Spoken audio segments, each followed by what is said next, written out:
Hello everyone, Yensid Organist here, and welcome to another episode of OrgelCraft. Hope you guys are having a great day, and a slightly belated Merry Christmas to all of you. It is time for the big project, and the big project is finishing the lower part of the hull of our Star Destroyer. Here's the thing though, I have a problem. So, this is going to go a lot faster because I can work from a schematic which has some little tricks that I can use to place blocks a little bit faster. But I have a problem.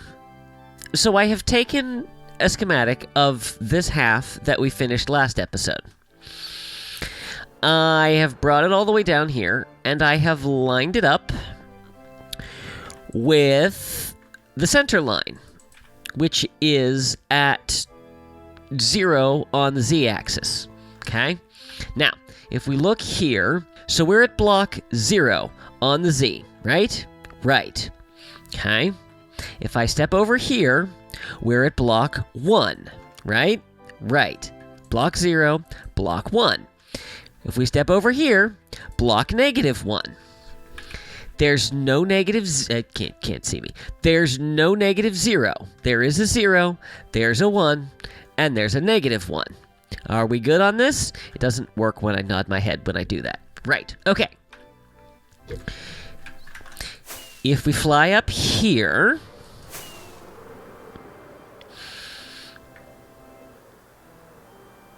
and we land right on the edge of the side, right? Okay, we are standing on Z224. Yes? Yes. Now, we fly to the other side. And he sticks the landing. Okay. We are at Z. There it is.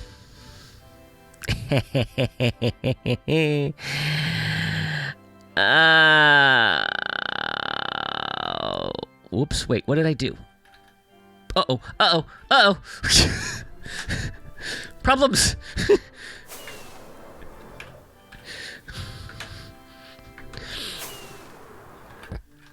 Yeah, okay. So I was going off of the mini HUD numbers up here in the corner. I've made this, and you can see from where the render is from the schematic. It doesn't line up. I've made this one block too wide the whole way down. There should be a fix somewhere. I'm kind of curious. So now that I know that I'm the one who screwed up, which, I mean, I guess I knew that all along. I just thought I had it. Yeah, but this isn't ever... It's going to take the whole thing. I would have to tear the entire thing down and then build it back up. So... yeah, so it's one block wider. I think what I'm going to do is, I think I'm just going to push our schematic over by one block so that it does duplicate what we have here. And we're just going to ignore the fact that it's an even number of blocks wide, and we're just going to pretend that the center line is the center line. I mean, let's be... Well, this is interesting. How come this isn't rendering?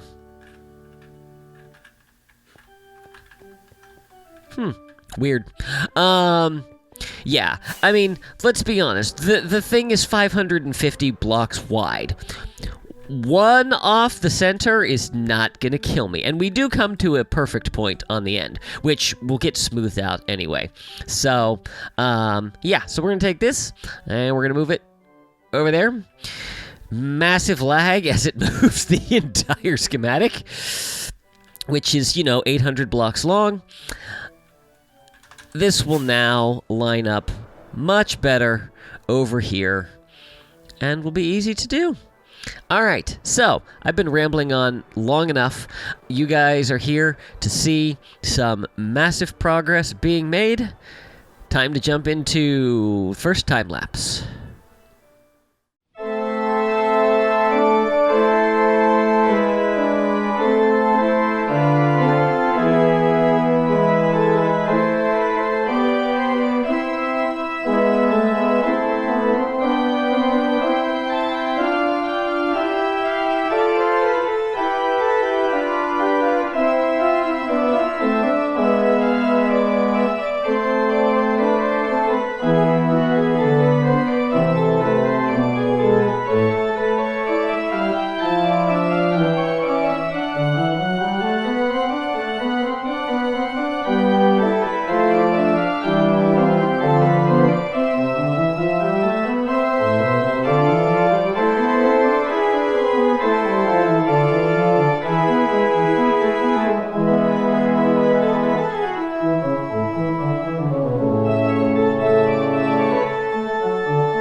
back, everyone. Hope you enjoyed the first time-lapse. We have made decent progress, but not quite as much as I hoped, and that is because I was having a little bit of an issue.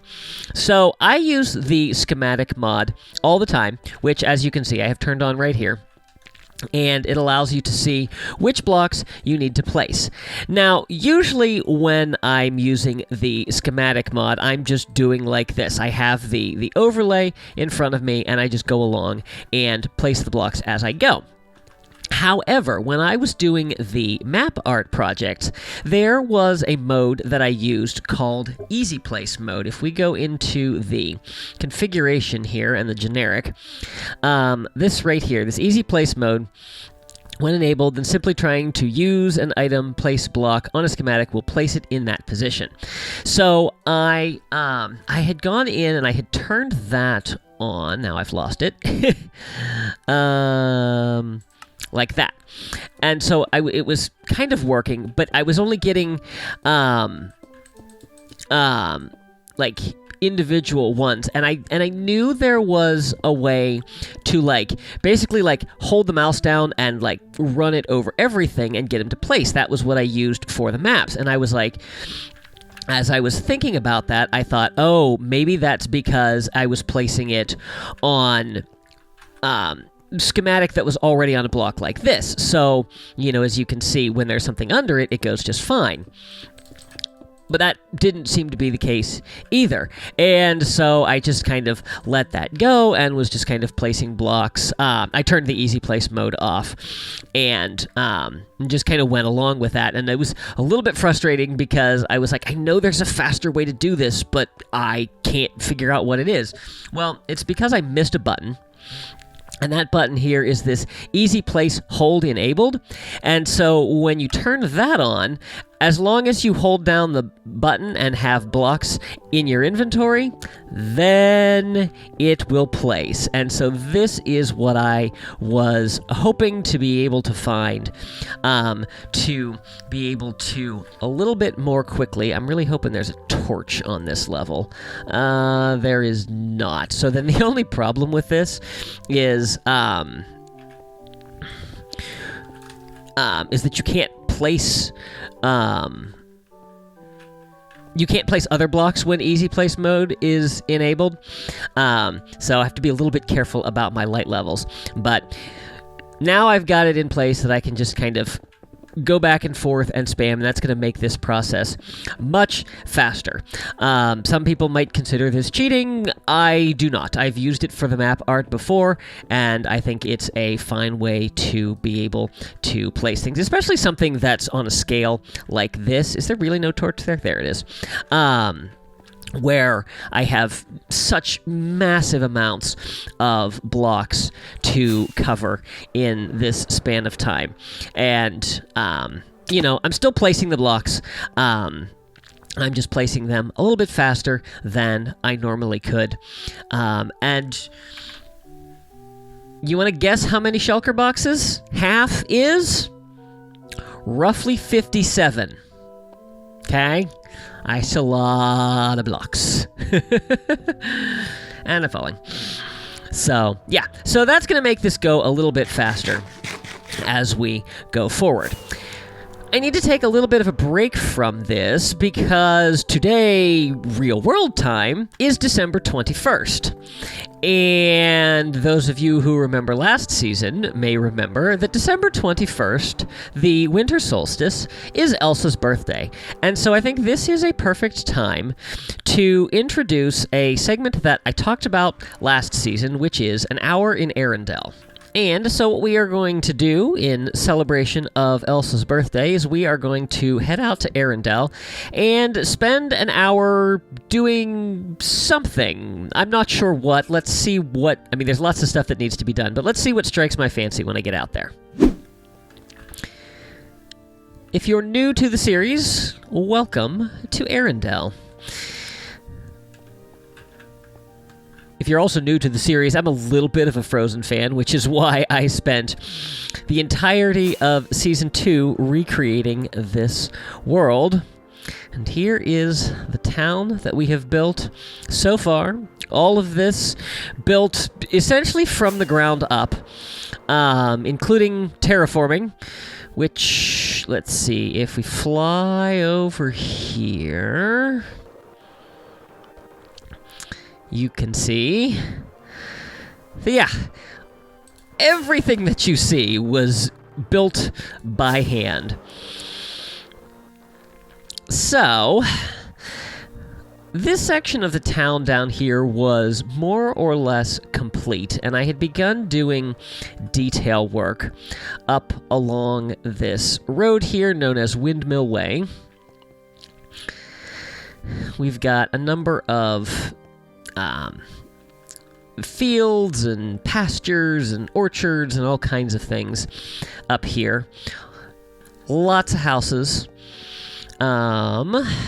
Yeah, I'm kind of thinking that I want to keep working on detailing things.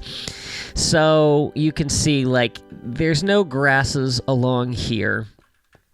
I'm not sure how far up this actually goes. I feel like I'm on the wrong road. Oh no, this loops around. It's been a while since I've been up here. Yeah, it looks like I have done work up through here.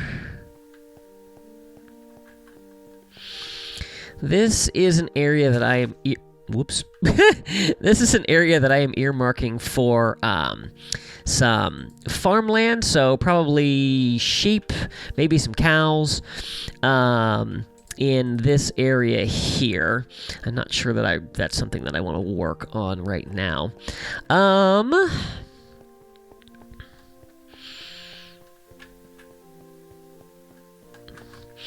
Yeah, I'm kind of feeling like just some groundwork detailing in this area. I'm not exactly sure what my plans were up here. I do know that I have all of the houses built on this side, so that much for sure is done. You know what? Maybe what I could do is maybe I'll start from in here, because it looks like this has not been detailed. I think I'm going to start from here and just work on bone mealing and maybe adding some fences along here to this part of the road. It's kind of weird that I haven't done any fencing along here, but I might have worked up from down there. So yeah, all right, so I'm gonna go ahead and set a timer for an hour, and I'm gonna see how much we can get done.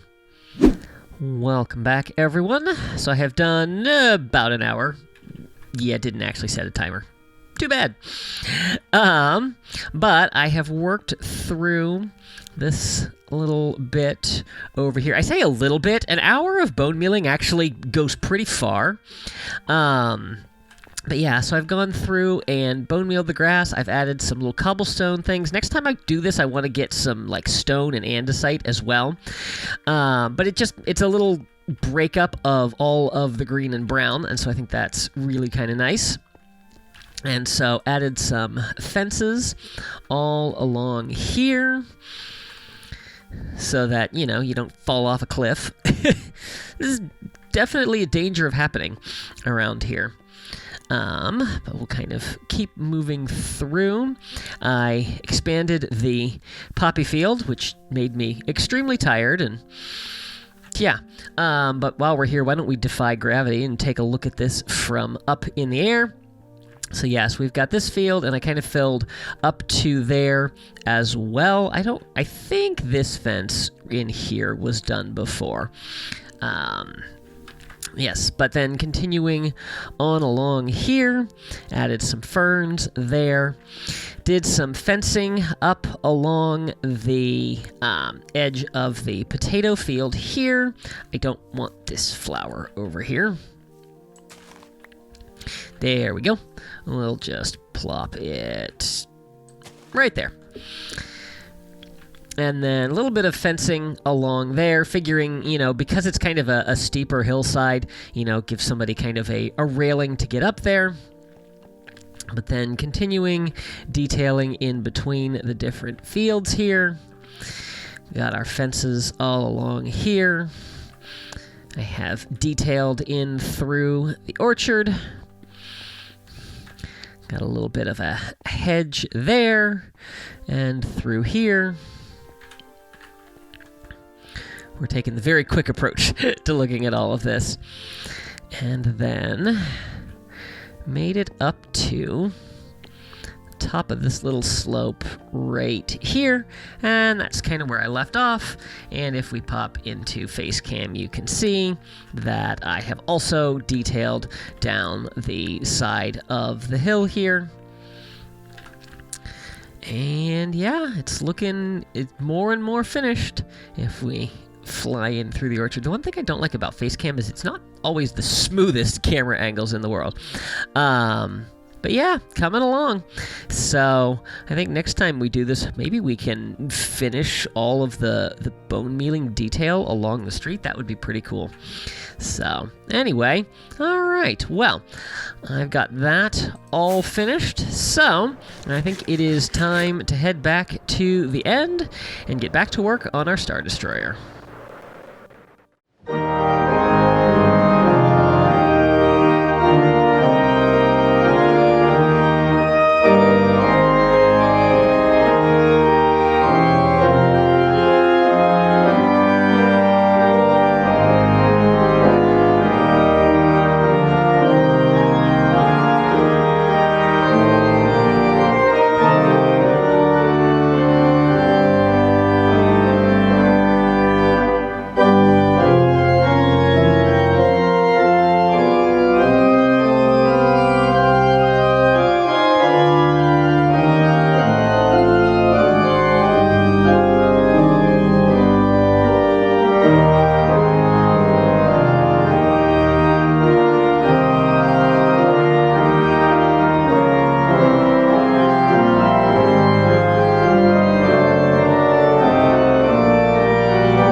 Welcome back, everyone. It is officially Christmas. The presents have arrived, and I'm so glad they finally took the texturing off the ender chest.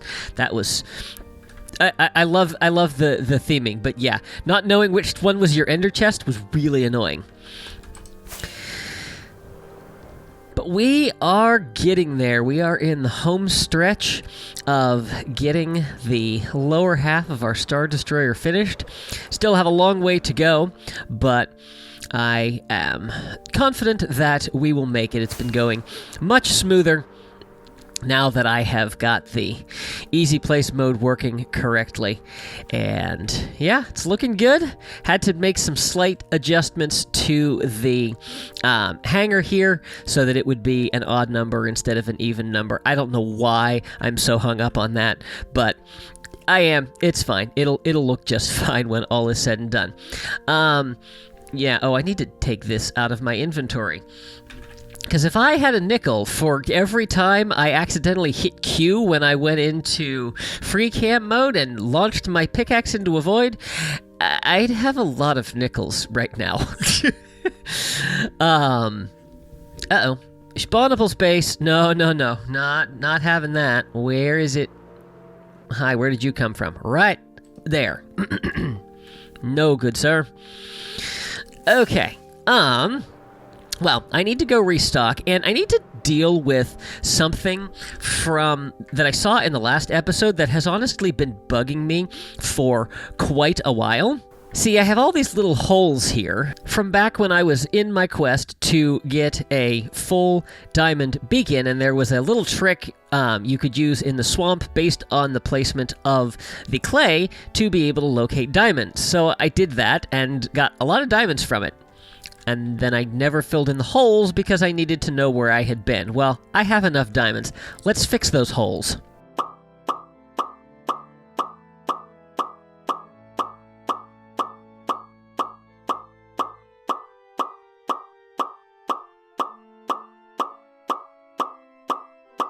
Much better. Okay, need a new pickaxe. Probably should get several new pickaxes. And reload the shulker boxes. And then one final time lapse to finish things up.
back, everyone. We are done. And as you can see, I have gone through and cleaned up all of the old framework stuff that was here from the smaller version of the ship. I got rid of all of the wool out there. Got rid of these columns. And it is looking good. Obviously, long way from finished, but it's much safer than it used to be. Now I feel like, I don't have to worry about dropping off and not always having enough rockets, because unless I intentionally fly out of the hangar entrance here, we're pretty safe. So, yeah, that's exciting. I had thought about possibly doing the extensions out beyond the wall there, but I think that's just going to be a little bit too much for this episode, so I think we're going to wrap it up here. My allays were very helpful in cleaning up. I gave them some cobblestone to pick up, and then that way I didn't have to go and grab it as it was going and didn't have to lose all of the resources. That's pretty nice. I will warn you, if you do bring allays to the end, don't drop anything into the void, because they will dive down after it. The good news is they'll just sit down there at Y0, not take any damage. At least I assume. When I realized they weren't going to follow me out, I went on a rescue mission with leads and was able to get them back. So, obviously, they're very excited to come and help me out, which is nice, but yeah, it can be a little bit annoying, but they haven't broken their leads from there. But yeah, there we go. I honestly am not sure what part to work on next. I definitely want to get the exteriors of this done at some point. Maybe next episode, maybe a couple episodes. I think I might want to do a little bit of interior work. I realized I had a slight issue with the floor of the hangar here, because I can only bring it out to where it runs into the stone, which unfortunately it hits entirely too soon. So, because what level are we at? We are at, I'm standing on 49. And if we come out here, yeah, so I can only bring it to here, and maybe not even there, because dealing with the constraints of the opening of the hangar. So yeah, I don't know. We'll deal with that in a future episode. Yeah, so that's going to do it for this episode. I don't know if I'm going to get one out next week. It all depends on how ambitious I feel like being in the next 2 days. I have an idea for a project, but I need a lot of resources to do it. I think that the build will actually go fairly quickly. But yeah, I don't know how long it's going to take to get all the resources. I need a lot of quartz. So we shall see. Otherwise, it'll be a couple of weeks, and I can do a little bit more. So, thank you guys for watching. Hope you have enjoyed this episode. If you did, please be sure to give it a like and share it with your friends. If you haven't already, I would encourage you to subscribe, and make sure you click that little notification bell so you can stay up to date on all my latest posts. Be sure to follow me on social media. Thanks for watching. See you real soon, and Merry Christmas. And Happy New Year.